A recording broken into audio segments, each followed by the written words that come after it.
भगवान कृष्ण प्रेम, ज्ञान और नीति के अवतार। उनका दिया हुआ हर वरदान केवल एक उपहार नहीं था, बल्कि एक बड़ी दिव्य योजना का हिस्सा था। आज हम ऐसे ही कुछ किस्सों की ओर चलेंगे, जिनमें कृष्ण ने किन किन को वरदान दिया, कब दिया और वह वरदान कब पूरा हुआ। हमारी पहली कहानी है युधिष्ठिर की, जो पांडवों के सबसे बड़े भाई थे। महाभारत युद्ध से पहले युधिष्ठिर को युद्ध का भार सताने लगा। तब कृष्ण ने उन्हें आशीर्वाद दिया कि वे युद्ध के दौरान शांति और बुद्धिमानी से काम लेंगे।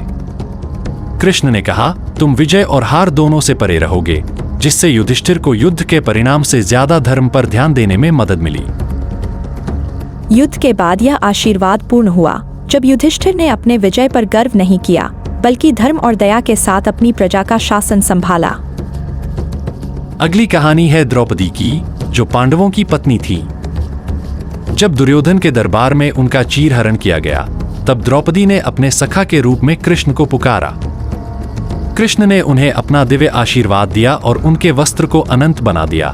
इस तरह द्रौपदी के सम्मान की रक्षा की। युद्ध के दौरान कृष्ण का यह आशीर्वाद द्रौपदी के लिए न्याय और प्रतिशोध का आधार बना, जो अंततः महाभारत का कारण बना और अधर्म का नाश हुआ। अगली कहानी है अर्जुन की, जो कृष्ण के सबसे करीबी मित्र थे। युद्ध से पहले अर्जुन संकोच और दुविधा में थे।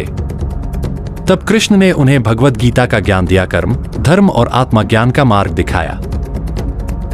यह केवल एक युद्ध का आशीर्वाद नहीं था, बल्कि मानवता के लिए एक शिक्षा थी। कृष्ण का दिया हुआ गीता का ज्ञान अर्जुन और आगे चलकर सभी के जीवन का मार्गदर्शक बन गया। अगला आशीर्वाद उनके नाना उग्रसेन के लिए था, जो मथुरा के राजा थे।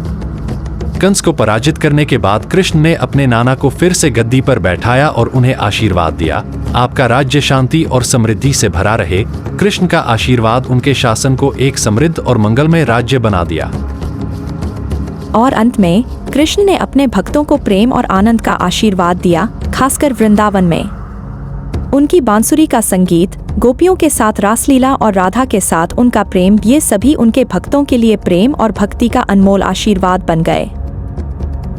द्रौपदी से लेकर अर्जुन तक, उग्रसेन से लेकर वृंदावन के भक्तों तक, कृष्ण के आशीर्वाद हमेशा दया और करुणा से भरे हुए थे, जो एक बड़ी योजना का हिस्सा थे।